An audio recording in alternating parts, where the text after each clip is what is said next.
மாசில்லா சுத்தமா திருப்புண்ணிய தீர்த்தத்தினால் குற்றம் நீங்கி விடகுணம் மாறேற்ற ஆட்டுக்குட்டியின் இரத்தத்தினால் மாசில்லா சுத்தமா திருப்புண்ணிய தீர்த்தத்தினால் குற்றம் நீங்கி விடகுணம் மாறேற்ற ஆட்டுக்குட்டியின் இரத்தத்தினால். தேவனுடைய நாமத்திற்கு மகிமை உண்டாவதாக. வாரத்தின் முதல் நாளிலே நாம் சபையாக ஒன்று சேர்ந்து தேவனை தொழுது கொள்வது என்பது நமக்கு கிடைக்கப்பட்டிருக்கிறதான மிக பெரிதான ஸ்லாக்கியம். ஆகையினாலே நாம் நன்றி உணர்வோடு மகிழ்ச்சியோடு முழுமனதோடு ஆவியோடு உண்மையாக அவரை நாம் தொழுது கொள்வோம். தூக்கமாக ஒரு பாடலை நாம் தெரிந்து கொள்வோம். சகோதரர்களை அன்போடு அழைக்கின்றோம். கற்பாறை போன்ற கடல் மேல் நடப்பது லேசான காரியம். கற்பாறை போன்ற கடல் மேல் நடப்பது லேசான காரியம். கற்சாடி நீரையும் கனிரசமாக்குதல் லேசான காரியம். கற்சாடி நீரையும் கனிரசமாக்குதல் லேசான காரியம்.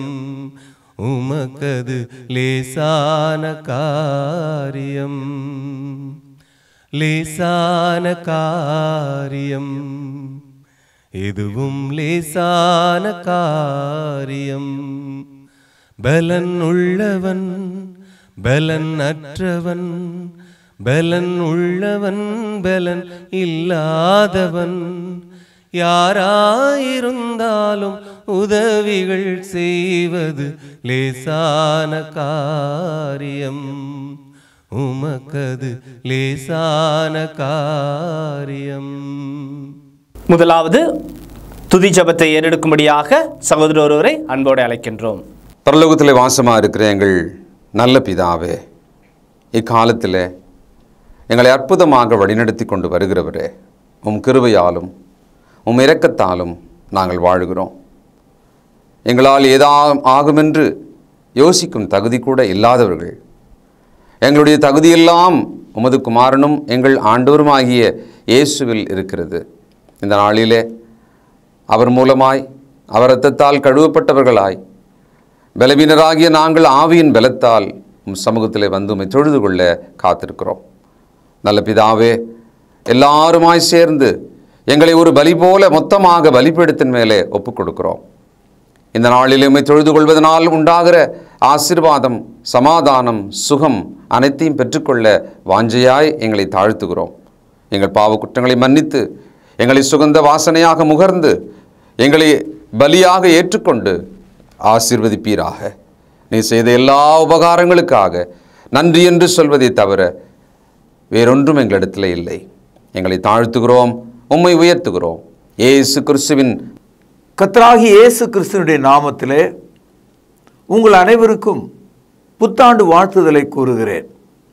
புதிதாய் பிறந்திருக்கும் இந்த 2022வது வருஷத்தில் நீங்கள் வாழவும் பிழைக்கவும், மேகங்கள் மீது வருகிற நமது ஆண்டவராயிருக்கிற இயேசுவின் வருகைக்கு காத்திருக்கவும், தேவனுக்கு பிரியமான பிள்ளைகளாய் இருக்கவும், உங்களுக்காக சங்கீதம் 23:5வது வசனத்தை உங்களை வாழ்விக்கும் வாக்கியமாக, உங்களுடைய விசுவாசத்தை அபிவிருத்தி பண்ணும் வசனமாக நான் தெரிந்து கொண்டிருக்கிறேன். என் சத்துருக்களுக்கு முன்பாக நீர் எனக்கு ஒரு பந்தியை ஆயத்தப்படுத்தி என் தலையை எண்ணெயால் அபிஷேகம் பண்ணுகிறீர். என் பாத்திரம் நிரம்பி வழிகிறது. என் சத்துருக்களுக்கு முன்பாக, பிஃபோர் மை எனிமீஸ், நீர் எனக்கு ஒரு பந்தியை ஆயத்தப்படுத்தி, யூ ப்ரிப்பேர் எ டேபிள். என் தலையை எண்ணெயால் அபிஷேகம் பண்ணுகிறீர். You anoint over my head. My cup runs over. என்னுடைய பாத்திரம் வழிகிறது, நிரம்பி வழிகிறது. இந்த ஜீவனுள்ள வார்த்தை இந்த புதிய ஆண்டிலே உங்கள் இருதயத்தின் ஆழத்திலிருந்து பீரிடும் ஒரு புதிய நட்சத்திரத்தைப் போல, வெளிச்சத்தைப் போல, புதிதான மக்களைப் போல நீங்கள் வாழ்வதற்கென்று இதை ஆசீர்வதிப்பாராக. என் அன்பு சகோதரர்களே, நம்முடைய வாழ்க்கையில் எப்போதும் விருந்து மகிழ்ச்சியை கொடுக்கக்கூடிய ஒன்று தான். தேவனுடைய பிள்ளைகளாகிய நமக்கு வாழும் வாழ்க்கை ஒரு விருந்து கோப்பாக இருக்கிறது. அனுதினமும் கடவுள் நமக்கு நல்ல ஈவுகளாலே நம்மை வழி நடத்துகிறார். விருந்து என்பது தாராளமாக பரிமாறப்படும் உணவையும் மகிழ்ச்சி நமக்கு காட்டுகிறது. It is a banquet where you are standing with the Lord. விருந்தில் நீங்கள் தேவனோடு நிற்கிற மக்களாக இருக்கிறீர்கள். அவர் அருகில் இருக்கிறீர்கள், அவருடைய பாதுகாப்பில் இருக்கிறீர்கள். அவர் பக்கத்திலே நீங்கள் நிற்கிறதுனால உங்களுக்கு மதிப்பும் கௌரவமும் உண்டாகிறது, உங்களுக்கு பாதுகாப்பும் பாசமும் உண்டாகிறது. நீங்கள் அவர் அருகில் இருக்கிறீர்கள். இந்த வசன பகுதியில் என் பாத்திரம் நிரம்பி வழிகிறது என்ற ஒரு தகவல் நம்முடைய மனதில் ஒரு காட்சியை காட்டுகிறது. ஒரு பால் நிரம்பிய பானை பொங்க வைக்கும்போது அது கொதித்து வெளியே கீழே இறங்கி வருவதை நாம் பார்க்கிறோம். பொருட்கள் அதிகமாய் ஊற்றப்படும் போது வழிவதை பார்க்கிறோம். தேவனோடு இருக்கிற ஜனங்களுக்கு இந்த வசனம் ரொம்ப பொருத்தமானது. என் பாத்திரம் நிரம்பி வழிகிறது. இந்த பாத்திரம் தேவனுடையது, நாம் அவருடைய ஜனங்கள். ஆகவே தான் 6வது வசனத்தில் என் ஜீவனுள்ள நாளெல்லாம் நன்மையும் கிருபையும் என்னை தொடரும். To all my days of life the goodness follows me. நன்மையும் கிருபையும் என்னை தொடரும். ஏனென்றால் என் பாத்திரம் நிரம்பி வழிகிறது. சகோதரர்களே, மனிதர்களாகிய நாம் நம்முடைய வீடுகளிலே பாத்திரத்தை வைத்திருக்கிறோம். அது சிறிதும் பெரிதுமாக இருக்கும். சிலது ஓட்டையும் அல்லது நசல் கொண்டதாக இருக்கும். தேவன் நம்மை ஆசீர்வதிக்கும் போது சின்ன சின்ன பாத்திரங்களில் ஏழை மக்கள் மழை நீரை பிடிப்பதைப் போல நாம் பிடிக்க வேண்டிய அவசியம் இல்லை. ஒரு மாபெரும் தொட்டியில் நம்முடைய தேவைகள் எல்லாவற்றையும் தேவன் இந்த ஆண்டிலே தருவார். அவர் நம்மை நிரப்புவார். வழிந்தோடும் ஆசீர்வாதங்களாலே அவர் நம்மை நிரப்புவார். முன்னொரு காலத்தில் அகஸ்வேரு ராஜா தன்னுடைய அரண்மனையில் ஏறக்குறைய 180 நாட்கள் ஒரு பெரும் விருந்து கொடுத்தாராம். இந்த தகவலை பழைய ஏற்பாட்டில் 624வது பக்கத்தில் 4வது வசனம் பாருங்கள். 1ஆம் அதிகாரம்.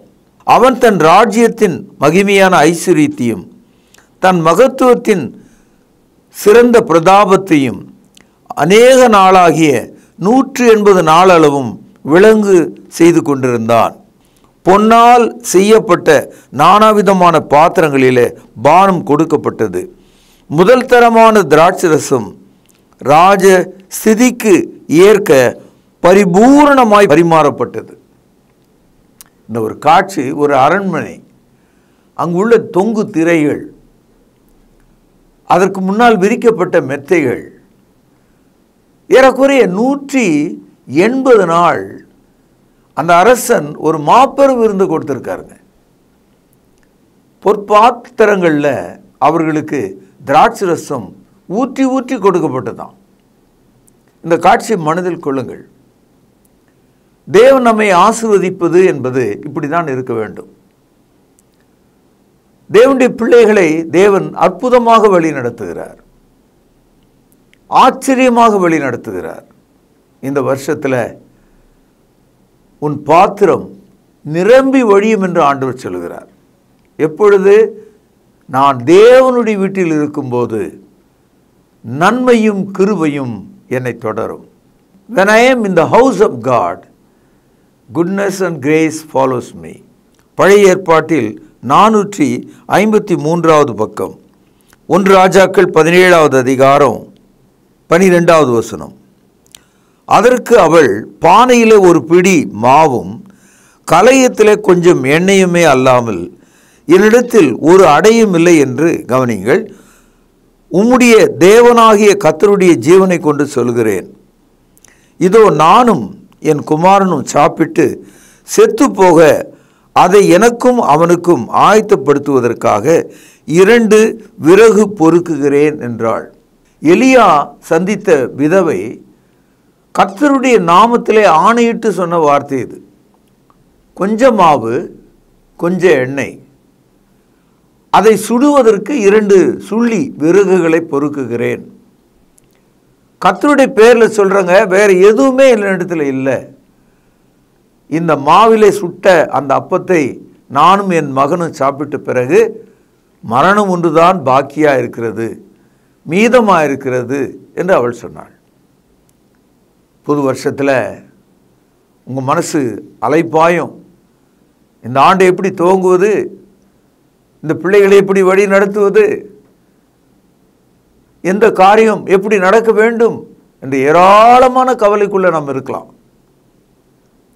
ஒரே ஒரு பிடி மாவும் ஒரு சிறிய அளவு எண்ணெயும் மரணமும் மீதமாக இருக்கிறது என்று சொன்னாள். கர்த்தருடைய ஜீவனை கொண்டு சொல்கிறேன் என்று சொன்னாள்.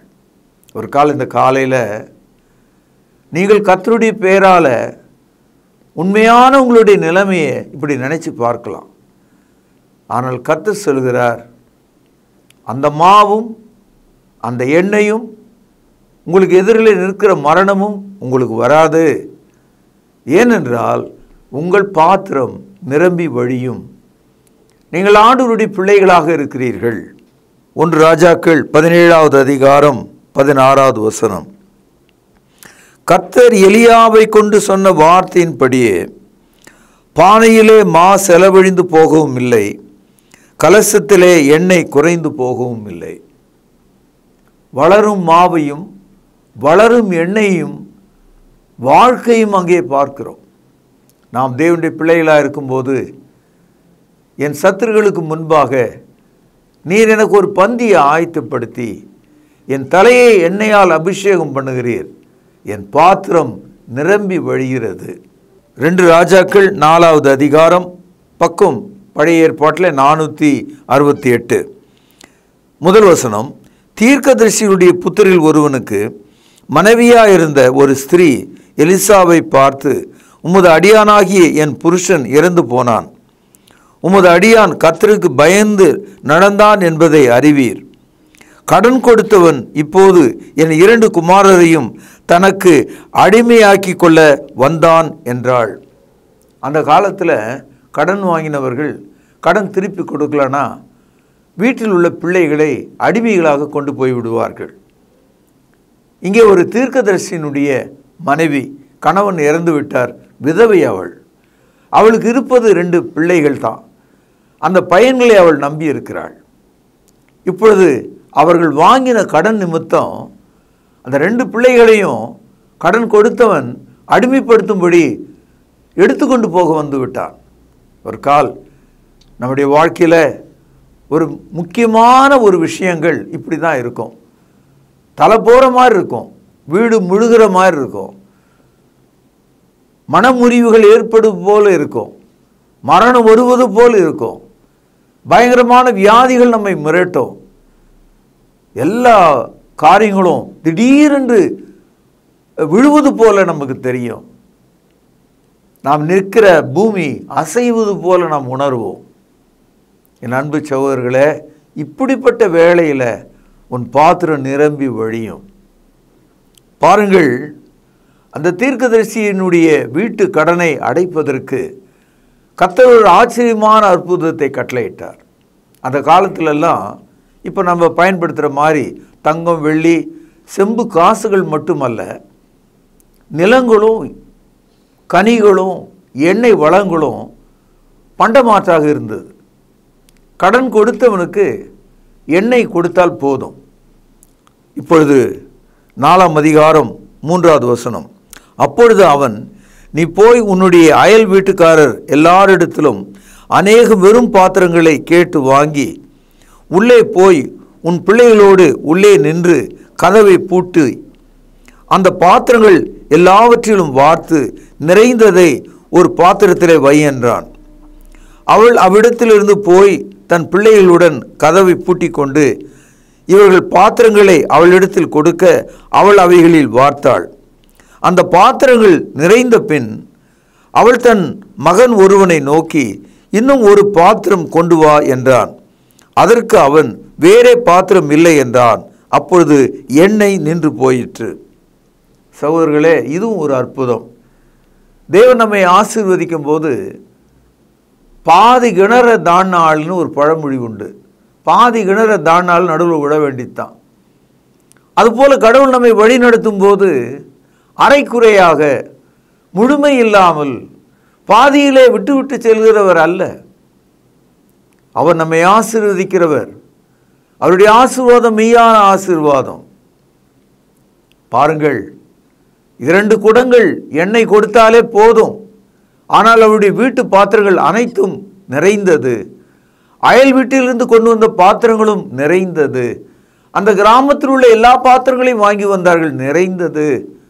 அவள் தன் மகனிடத்தில் சொன்னாள், இன்னும் ஒரு பாத்திரம் கொண்டு வா என்று. அவன் சொன்னான், இல்லை, வேற ஒரு பாத்திரம் இல்லை, எல்லாம் நிரம்பி விட்டது என்று சொன்னான்.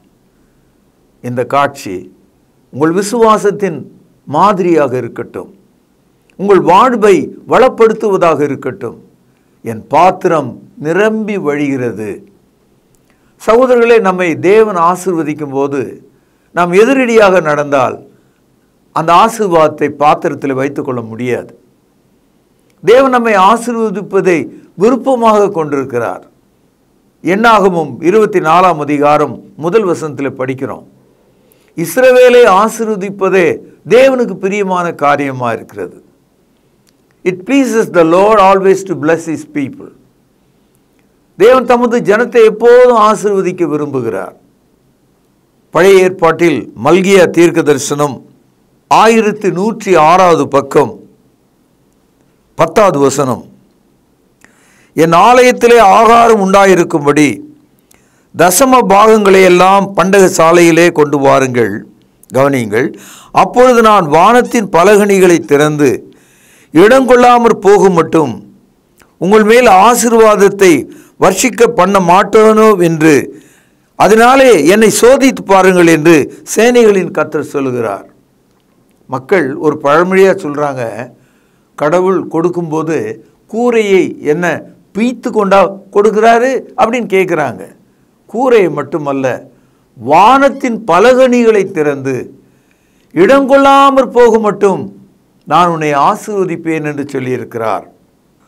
உபாகமம் 18வது அதிகாரம் 18வது வசனம், பழைய ஏற்பாட்டிலே 285வது பக்கம், உன் தேவனாகிய கர்த்தரை நினைப்பாயாக, அவரே உன் பிதாக்களுக்கு ஆணையிட்டு கொடுத்த தம்முடைய உடன்படிக்கை உறுதிப்படுத்தும்படி, கவனிங்கள், இந்நாளில் உனக்கு உண்டாயிருக்கிறது போல ஐஸ்வர்யத்தை சம்பாதிப்பதற்கான பலனை உங்களுக்கு கொடுக்கிறவர்.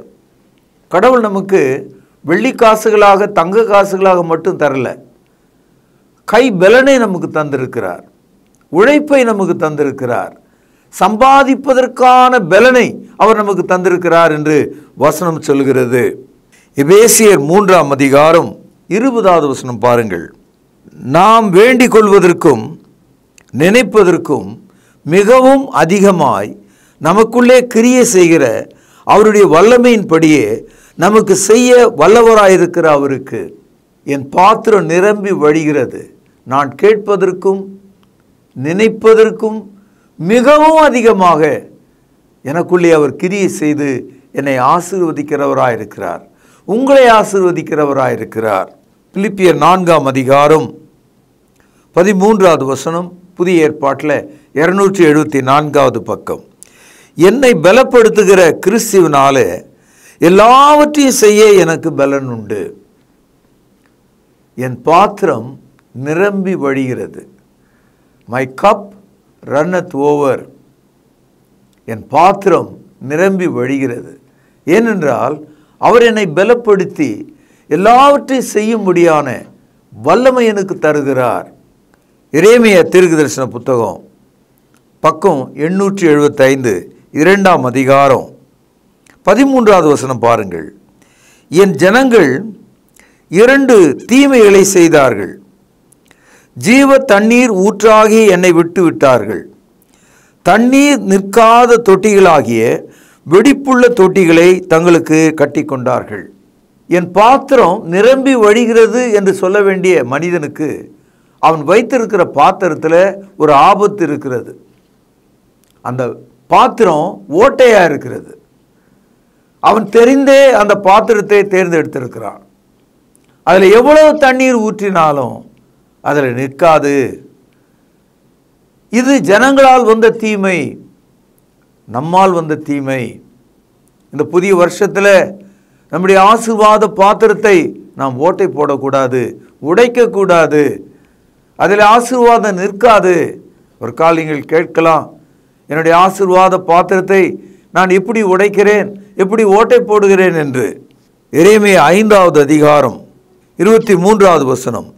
இந்த ஜனங்களோ முரட்டாட்டமும் கலகமுமான இருதயம் உள்ளவர்கள், முரட்டாட்டம் பண்ணி போய்விடுகிறார்கள். We become rebellious, we backslide. அதனால் நம்முடைய பாத்திரம் ஓட்டையாய் போகிறது. எரேமியா 5ஆம் அதிகாரம் 27வது வசனம். குருவிகளால் கூண்டு நிறைந்திருக்கிறது போல அவர்கள் வீடுகள் கபடங்களால் நிறைந்திருக்கிறது. ஆதலால் அவர்கள் பெருகி ஐஸ்வர்யவான்களாகினார்கள் என்றார்கள்.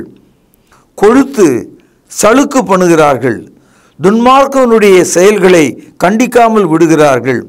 திக்கற்றவனுடைய வழக்கை விசாரியாமல் தாங்கள் மாத்திரம் வாழுகிறார்கள். எளியவர்கள் நியாயத்தை தீரார்கள். அதாவது நம்முடைய வாழ்க்கையில் அந்த ஜஸ்டிஸ் இல்லை, தேவனுடைய நீதி இல்லை. ஒரு கூண்டில் நிறைய குருவிகள் இருந்தால் ஒரே சத்தமாக இருக்கும். அதுபோல் அவர்களுடைய வீடுகளில் பாவமுள்ள மனிதர்களுடைய பெரும் பேச்சுகள் இருக்கிறதாம், அவர்களுடைய கூச்சல் இருக்கிறதாம், முரட்டாட்டம் இருக்கிறதாம். அவர்கள் சலுக்கு பண்ணி தலைகளை அவர்கள் உயர்த்தி காண்பிக்கிறார்களாம். இப்படிப்பட்டவர்களுடைய வீடுகளில் அந்த பாத்திரத்தில் தேவ ஆசீர்வாதம் நிற்காது. ஆகவே நாம் மனம் திரும்ப வேண்டும். இந்த காலையில் நாம் தெரிந்து கொண்ட இந்த வசனத்தின்படி சங்கீதம் 27 4வது வசனம் பாருங்கள். கர்த்தரிடத்திலே ஒன்றை நான் கேட்டேன், அதையே நாடுவேன்.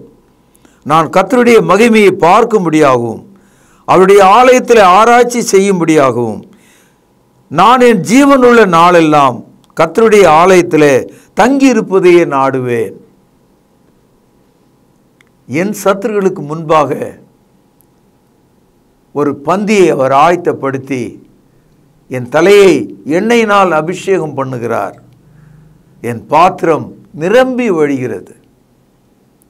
வசந்தமுள்ள ஒரு வாழ்க்கையும் புதிய ஆண்டும் சகல தீமைக்கு விலகி வாழவும் நமது ஆண்டவராக இருக்கிற இயேசுவின் வருகைக்கு குற்றமற்றவர்களும் மாசற்றவர்களும் பரிசுத்தம் உள்ளவர்களாக இருக்கும்படி உங்களை ஆசீர்வதித்து உங்கள் பாத்திரம் நிரம்பி வழியத்தக்கதாக உங்களை வாழ்த்தி நற்செய்தியை நான் நிறைவு செய்கிறேன். பிரார்த்தனை செய்வோம்.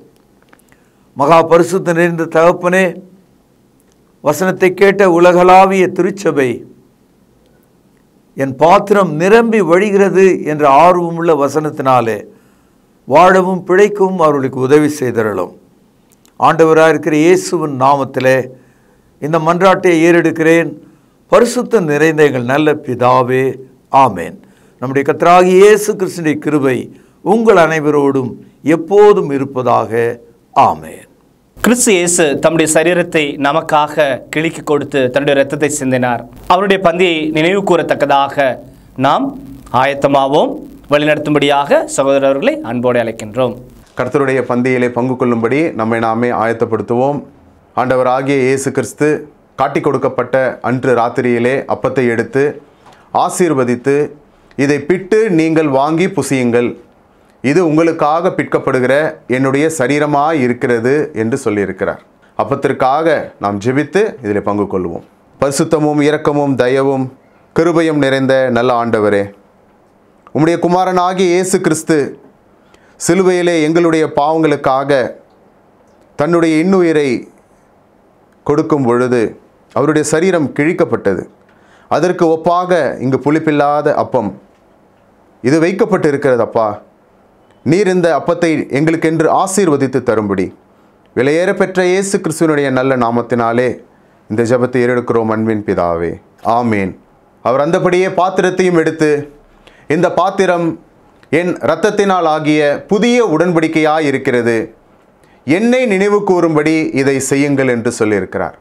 நாமும் கூட அவ்வண்ணமாகவே இதில் செய்யும்படியாக நாம் ஒன்று சேருவோம். தேவன் இந்த ரசத்தை ஆசீர்வதித்து தரும்படி நாம் ஜெபிப்போம். வானத்தையும் பூமியும் உண்டாக்கின சர்வ வல்லமையுள்ள எங்கள் நல்ல பிதாவே, என்னை நினைவு கூறும்படி இதை செய்யுங்கள் என்று சொல்லியிருக்கிறபடியே நாங்கள் செய்யும்படி வந்து நிற்கிறோம். இந்த ரசத்தை நீர் ஆசீர்வதித்து தாரும். குற்றமில்லாத மாசற்ற இதோ தகப்பனே, அந்த ரத்தம் எங்களுடைய பாவங்களுக்காக சிந்தப்பட்டது என்பதை நாங்கள் நினைத்து இதில் பங்கு கொள்ளும்படி, பயபக்தியோடு பங்கு கொள்ளும்படி எங்களை உற்சாகப்படுத்தும். எங்களை தாழ்த்துகிறோம். இந்த ரசத்தை நீர் ஆசீர்வதித்து தாரும். இயேசுவின் நல்ல நாமத்தில் இந்த ஜெபத்தை எடுக்கிறோம் அன்பின் பிதாவே, ஆமேன். இறுதியாக நாம் ஜெபித்து இந்த தொழுகையை நிறைவு செய்வோம். ஜெபிப்போம். கிருபையும் அன்பும் இரக்கமும் நிறைந்த பரம்பிதாவே, உம்மை தொழுது கொள்வது எவ்வளவு பெரிதான ஸ்லாக்கியம். அந்த ஸ்லாக்கியத்தை நீர் இந்த நாளில் எங்களுக்கு தந்தீரே, அதற்காக நன்றி தகப்பனே. நாங்கள் ஜெபித்த ஜெபங்களை நீர் அங்கீகரிக்க வேண்டுமாய் ஜெபிக்கிறோம். கிருபையின் பிதாவே, நாங்கள் கேட்ட வார்த்தைகளுக்காக நன்றி. அவைகள் எங்களுடைய இருதயத்தில் வைத்து அதன்படி எங்களுடைய வாழ்க்கை மறுரூபமாக நீர் தயவு செய்தல் வேண்டுமாய் ஜெபிக்கிறோம். பிதாவே, நீர் எங்களுக்கு இந்த வாரத்தில் ஆசீர்வாதமாக கொடுத்த வருமானத்திலிருந்து உமக்கென்று கொடுக்க நீர் எங்களுக்கு பாராட்டின தயவுக்காக நன்றி. இப்படியாக நாங்கள் கிறிஸ்துவனுடைய மரணத்தை நினைவு கூற நீர் தயவு பாராட்டினீர். எங்களுக்காக கிறிஸ்து தன்னுடைய சரீரத்தை கிழித்து இரத்தத்தை சிந்தினார். அதை நாங்கள் புசிக்கவும் பானம் பண்ணவும் நீர் தயவு பாராட்டினீர். இப்படியாக தாப்பனே, நாங்கள் ஏறெடுத்த இந்த தொழுகையை நீர் தாமே அங்கீகரிக்க வேண்டுமாகவும் ஆசீர்வதிக்க வேண்டுமாக ஜெபிக்கிறோம். தாப்பனே, சுவீனமாக இருப்பவர்களுக்கு உம்முடைய சுகத்தையும் ஆரோக்கியத்தையும் கட்டளை விடமாக ஜெபிக்கிறோம். காத்துக்கொள்ளும் வழி நடத்தியறலும் இயேசு கிறிஸ்து மூலம் அனுப்புகிற நல்ல பரம்பிதாவே, ஆமென்.